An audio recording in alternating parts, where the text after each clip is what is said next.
Жауыннан кейін ауыл тып-тыныш болатын. Әлихан мен Зере ауыл шетіндегі ескі үйге жауыннан қашып кіргенде ешқайсысы бұл түнді ешқашан ұмытпайтынын білген жоқ. Зере күйеуінің інісі, Әлиханды бұрыннан сыйлайтын, үндемейтін, тұйықтау жігіт еді. Бірақ ол күні бәрі басқаша еді.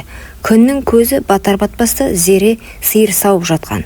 Кенет аспан күркіреп нөсер құйды. Үйге жүгіріп кірмек болғанда етегі шылқылдап, көйлегі денесіне жабысып қалған. Су сорғалаған шашы иығынан төмен ағып, кірген бойда иығынан көйлегі сырғып кетті. «Кешір, мен сен деп ойлаған жоқпын», деді ыңғайсызданып тұрған қайын ағасына. «Мен де жаңа ғана кірдім», деп жауап берді Әлихан. Бірақ көзі Зеренің көзінен тайған жоқ. Сол сәтте бөлмеде іштей бір толқынды үн тұрды. Тыңдасаң үнсіздік, сезсең жүрек дүрсілі, ешкім сөйлемеді. Бірақ бәрі айтылып қойғандай болды. Жаурап қалған Зере көрпеге оранып төр бөлмеге кетті. Ал Әлихан от жақты. Күйеуі қалаға кеткен, үйде екеуі ғана. Тек оттың жарығы жанып тұр. «Киімдерім су болды, кешір», деді Зере ақырын ғана. «Қаласаң шешіп, оттың қасына жайып қой, мен теріс қарап отыра тұрам», деді Әлихан біртүрлі тұншыға сөйлеп. Зере біраз ойланды. Ол да адам, оның да сезімі нәзік тұстары бар. Ақыры барлығын шешіп көрпенің астына тығылды. Бірақ ол қимылдаған сайын көрпе қозғалып, иығы мойны ашылып қала берді. Әлихан бұл көріністен көзін ала алмай отырды. «Қызық», деді Зәуре, даусы дірілдеп. «Не? Сен мені әйелің деп емес, басқа біреу деп елестетіп отырсың ба?» Бұл сұрақ Әлиханды дір еткізді. Не жауап берерін білмей қалды. «Жоқ», деді ақырын. «Бірақ сенің күйеуің менің інім. Ал мен тек келін ғанамын ба?» Көз қарастары түйісті. Оттың жарығы екеуінің жүзін жыпылықтатып жарықтандырып тұрды. Ешкім ештеңе айтпады. Бірақ тыныс алу, көзбен ұғысу, тербелген көрпе бәрі айтып жатты. Ішкі дауыс тоқта десе де екеуінің де көзі шегініссіз қатып қалған. Таң атқанда Зере тым ерте оянды. Қасында ешкім жоқ еді. Көрпе әлі жылу сақтап тұрған. Босағада Әлихан үнсіз отыр, терезеге қарап. «Сен бәрін түсіндің бе?» деді Зере. Үні дірілдеп. «Иә, және ештеңе болмағанын да білем», деді ол.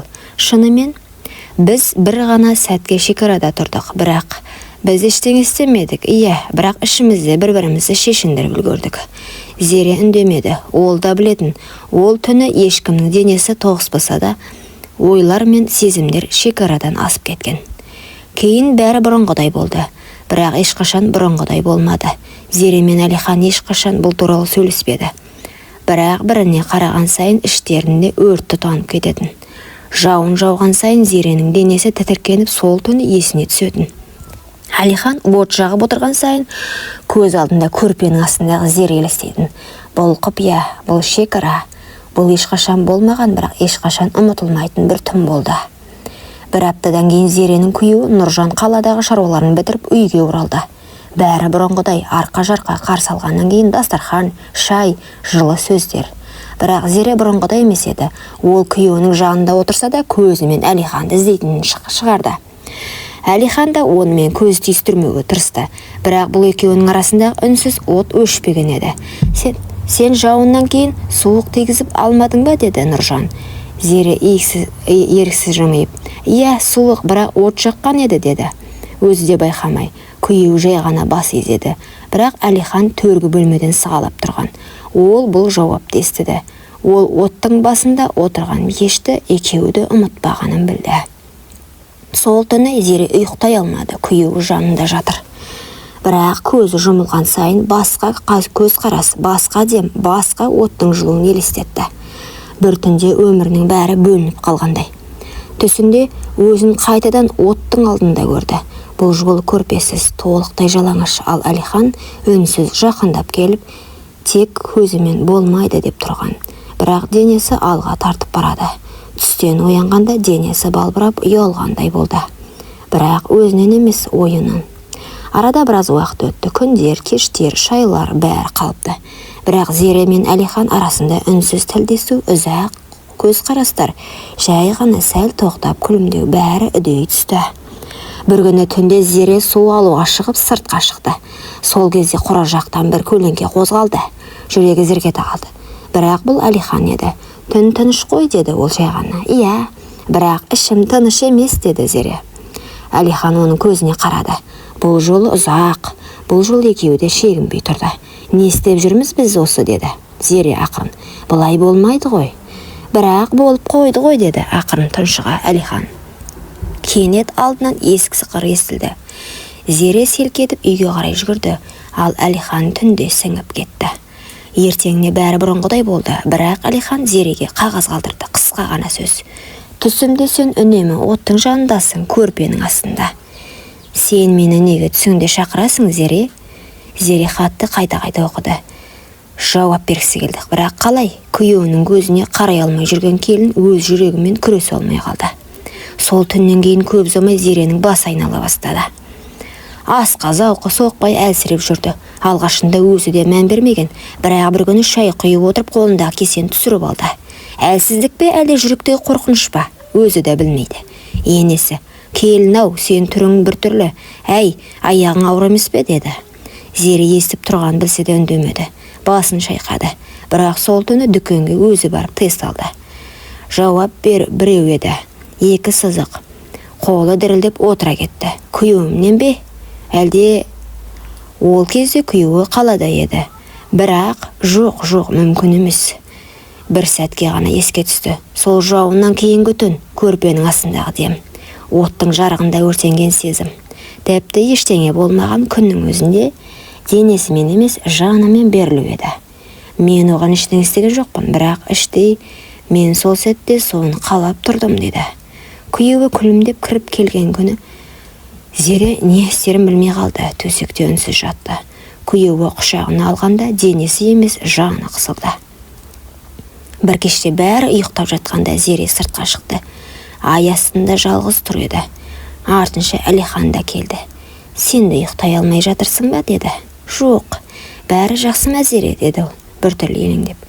Жоқ, ұзақ үнсіз орнады. Менің аяғым ауыр сияқты, деді. Әлихан қозғалдықтап. Сүйгеніңнен бе, деді. Мен оны сүймеймін, ол тек күйеуім, деді. Зере деп сыбырлады ол, бірақ Зере көзін жұма салды. Егер сенен болса, не істейсің?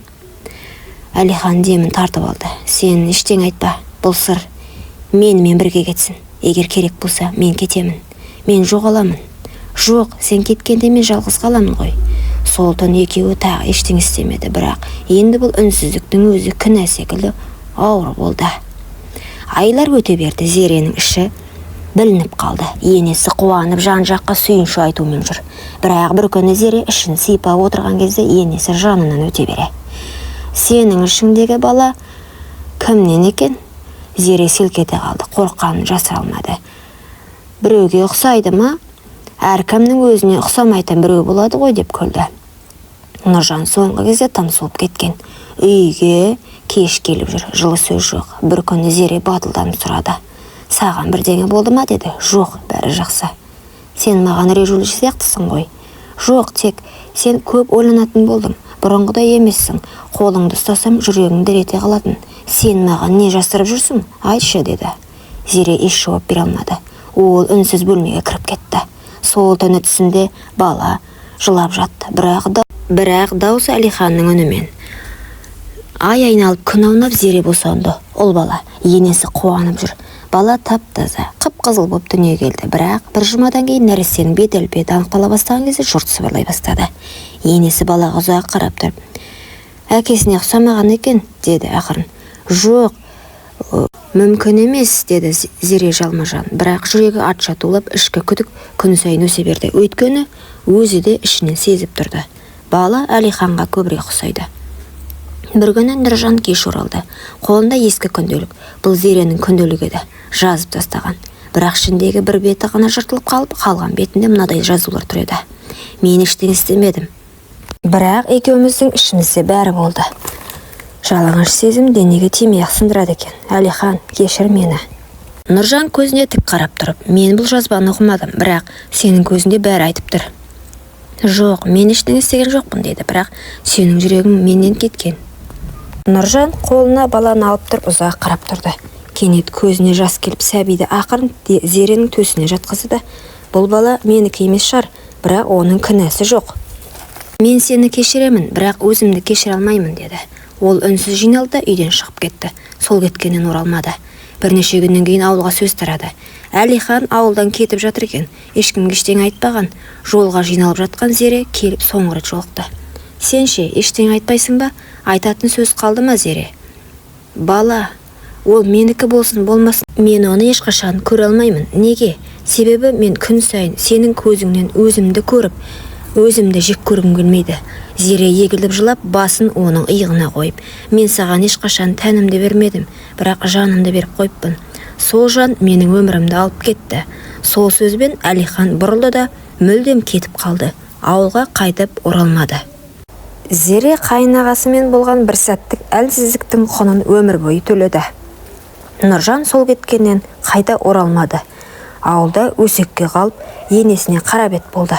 Бірақ ол ешкімге шағынбады. Басына орамалын тартып, ұлының көз жасына қарап өмір сүрді.